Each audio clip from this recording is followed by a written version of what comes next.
कई साल वीरेनाश करके मानसिक रोग से ग्रसित हो चुका हूँ। पिछले 5 महीने से वीरेनाश नहीं किया है, फिर भी नकारात्मक सोच नहीं जाती। महाराज जी, जोशी ने बताया कि सब शनि और राहु का प्रभाव है। कोई शनि राहु का प्रभाव नहीं। करो दुष्प्रवृत्तियां और शनि राहु को दोष दो, बेकार की बातें हैं। कोई किसी को सुख दुख नहीं देता, हमारे आचरण ही हमारे को दुख देते हैं, पक्की बात समझ लो।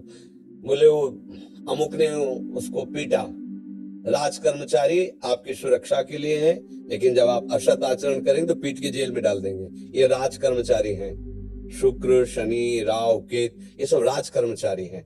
असद आचरण वालों को जलाते हैं, दंड देते हैं, और सदाचरण वालों को, चाहे जिस नक्षत्र पे बैठे हो, चाहे ग्रह पर किसी भी बैठे हो, ये सदैव अनुकूल रहते हैं। ये भगवत पार्षद कोई ऐसे वैसे नहीं है। करो अस्त मैथुन और शनि साढ़े चढ़ा हुआ है, इसलिए ऐसा होता है। बेवकूफी वाली बातें बच्चा है। अभी अवस्था है तुम्हारी वीरपात करने की। गेहूं की फसल तैयार हो रही है, गलेत पे हो। गलेत माने होता है दाना अभी पड़ रहा है, और आप उसको काट लो तो न भूसा होगा न दाना होगा, व्यर्थ जीवन चला जाएगा। कम से कम 20-22 वर्ष तक ब्रह्मचर्य का पालन करो, फिर गृहस्थी में जाओ। संतान तेजस्वी होगी, देशभक्त होगी, माता पिता की भक्ति करे। ये क्या है? उद्दंडता बच्चा, ये कहीं भी सुख प्रदान करने वाली नहीं। वही हमारी दुर्गति करते, दूसरा कोई सृष्टि में नहीं। को न काहू के सुख को दुख कर दाता, निज कृत कर्म भोग सुन भ्राता। बिल्कुल सिद्धांत समझ। अभ्यास गलत किया है, कोई भी देवता तुम्हें नहीं बचा सकता। गलत अभ्यास किया है, अपना नाश स्वयं कर रहे हो, किसी देवता या किसी का दोष नहीं। काले कर्म ईश्वर मिथ्या दोष लगाए। ये आचरण गंदे बंद करो बच्चा। नाम जप करो, सात्विक आहार करो, आधा घंटा दंड बैठक मारो, व्यायाम करो, दौड़ो, अभी सब ठीक हो जाएगा। अरे पीछे गलती, यद्यपि ये गलती ऐसी पूरे जीवन भर भोगना पड़ता है, क्योंकि बाल्यावस्था का वीरपात बिल्कुल जीवन को नष्ट कर देता है। इसीलिए बालकों को गुरुकुल में रखा जाता था, चाहे वो राजकुमार हो चाहे किसी का बालक हो। वहां वो एक साधुता से जितेंद्रीय होकर के फिर गृहस्थ धर्म में जाता था। 10-20-50 वर्ष गृहस्थी में रहा, कुछ उसका बाल बाका नहीं हुआ, फिर वो विरक्त होकर के आंतरिक, फिर वो जितेंद्रीय होकर के परमात्मा को प्राप्त कर ले। आज हमारी बाल्यावस्था से मोबाइल का संग है, गंदे बच्चों का संग है, अब ये गंदी आदतें हो गई, सर्वनाश हो गया। अब सोचो, ये अवस्था तुम्हारी चिंता सुख से ग्रसित होने की है, आनंद में उमगने की है। अभी नौ किशोर अवस्था है, ये तो मस्ती वाली, क्योंकि मस्ती हटा दी, अब रहे क्या क्या जीवन में। ये जो लोग समझते हैं ना कि जैसे खून निकलवा लो तो खून बन जाता है, बहुत गलत बात है। खून वो दान देना, वो महीने में वो बात एक अलग है, लेकिन सप्तम धातु वीर एक मन शुद्ध सात्विक पौष्टिक अन्न के बाद एक बार के लिए तैयार होता है। और यहाँ बच्चे खिलवाड़ में 2-2, 3-3 बार रोज, अब क्या होगा? उनका हड्डियों तक की सामर्थ्य नष्ट हो जाएगी, कुछ दिनों बाद देखना बंद हो जाएगा, ऐसा चौंधियाने लगोगे, खड़े होने में चक्कर आएगा, कमर दर्द करेगा, पैरों में टूटन बनी रहेगी, दिमाग में टेंशन बनी रहेगी, पढ़ोगे तो कुछ याद नहीं रहेगा, स्मृति नष्ट होने लगेगी, एक नास्तिकता छा जाएगी, फिर जीवन भार लगेगा, फिर नशा में उतर जाओगे, फिर तो बस गए, फिर गए। अब कौन मानता है संत महात्माओं की बातों को? समझाते हैं तो साधु महात्मा है तो अलग बात करते हैं। नहीं, हर बहन भाई को 20 वर्ष तक नियम पूर्वक ब्रह्मचर्य रहना चाहिए। ये जो व्यवहार चला है, अब क्या है कि कुछ भी बोलो तो जबान पे लोग अंकुश की हो तो ऐसा बोल रहे। ये जो मोबाइल की सुविधा और उसमें सब गंदी बातें देखना, अब आप पढ़े लिखे हो, सर्च करो, सब आ जाएगा। ये जीवन का नाश कर देने वाली बातें हैं बच्चों के। माता पिता को इन पे सावधान रह करके अंकुश करना चाहिए, क्योंकि वो उस समय उन्मत्त हैं बच्चे, उनको वास्तविक सत असत का ज्ञान नहीं है, तो वो अपना ही अहित करने के लिए अपना सुख समझते हैं, अपना अहित कर रहे हैं, अपना सुख समझ रहे हैं। ये तो को भगवान की आपके ऊपर कृपा है जो आप हिम्मत करके अपनी बात यहाँ कह रहे हो। पर फिर भी अबलो नशानी अबना नशे हो, सावधानी से चलो। पर हम जो कह रहे हो मानो। आधा घंटे व्यायाम निश्चित करो, सबको करना चाहिए, चाहे स्त्री शरीर हो चाहे पुरुष शरीर हो।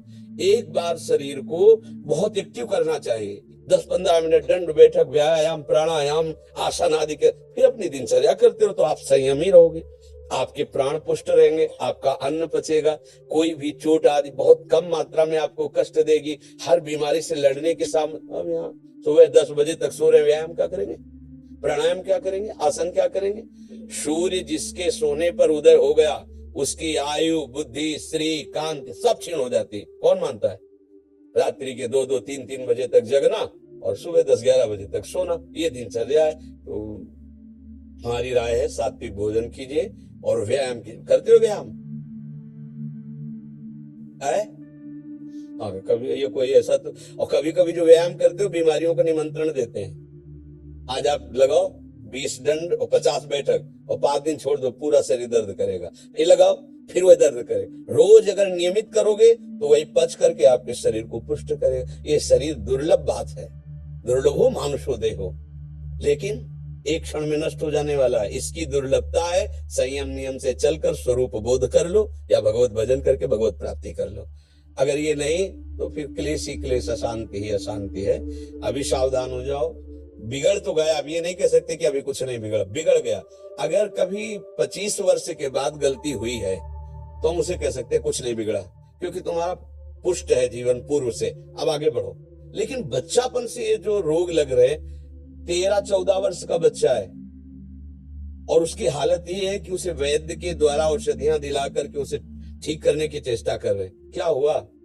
ये 13-14 वर्ष की अवस्था, इसमें तो उधर वृत्ति ही नहीं जानी चाहिए, मस्ती होनी चाहिए, एक अलौकिक मस्ती। ये किशोर अवस्था है, पर आचरण और संग ऐसे हो गए कि अब कैसे कहें। सात्विक आहार करो, व्यायाम करो और थोड़ा भगवान नाम जप करो। माता पिता के चरण छूते हो? नहीं, माता पिता के चरण नहीं छूना, माता पिता की अवहेलना करना, कहां से बुद्धि आएगी? अपने बुजुर्गों को प्रणाम करना, संतों को प्रणाम करना, माता पिता, रोज बुद्धि शुद्ध होती है। प्रातः काल उठ के रघुनाथा, माता पिता गुरु नाम ही माथा।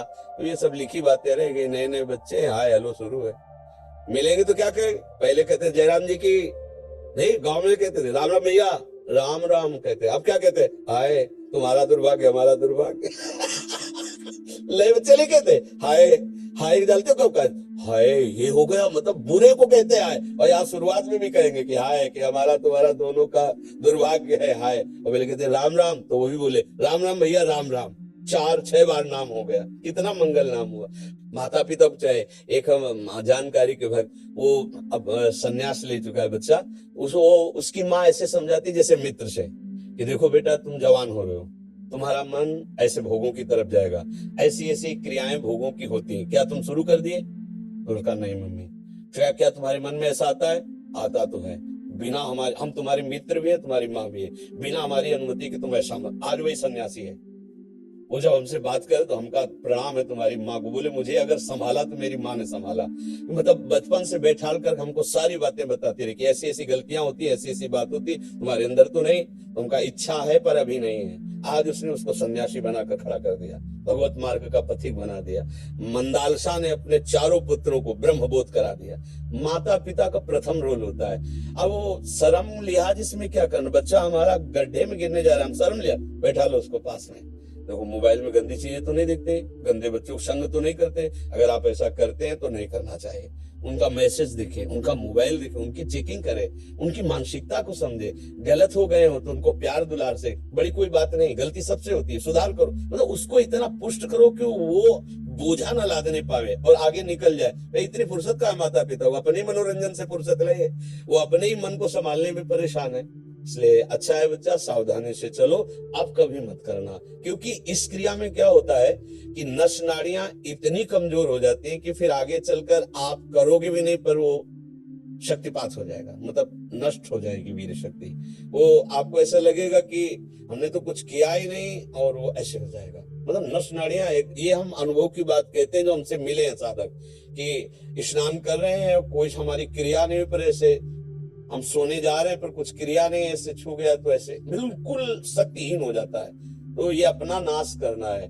कुछ दिनों बाद नींद आना बंद हो जाएगी, कुछ दिनों बाद दिमाग में निगेटिव केवल रह जाएगा, नकारात्मक सोच रह जाएगी। ये जो दुर्दशाएं है ना, तभी हम कहते पहले तो हम देखते थे कि 10, 20, 50 लोग गांव में तो ऐसे होते थे लंगोट बंद लड़ने लायक, क्योंकि गाय भैंस का दूध पिया, दंड बैठक मारी, ये बातें, मोबाइल था ही नहीं। 30-35 वर्ष से मोबाइल चला होगा है, इससे पहले नहीं था।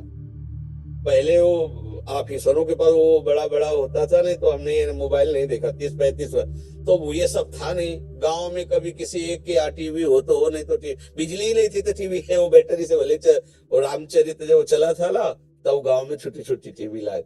बड़ा शुद्ध जीवन, हमें लगता है शरीर समस्त सदगतियों का हेतु बनता है। अगर शरीर स्वस्थ है, बुद्धि पवित्र है, तो हम यहाँ अच्छे विद्यार्थी बन सकते हैं, हम अच्छे पुत्र बन सकते हैं, हम अच्छे मित्र बन सकते हैं, हम अच्छे देशवासी बन सकते हैं, हम अच्छे भक्त बन सकते हैं। और जब शरीर स्वस्थ नहीं, मानसिकता स्वस्थ नहीं, तो कुछ नहीं, बस जीवन काट रहे हैं व्यर्थत्व में।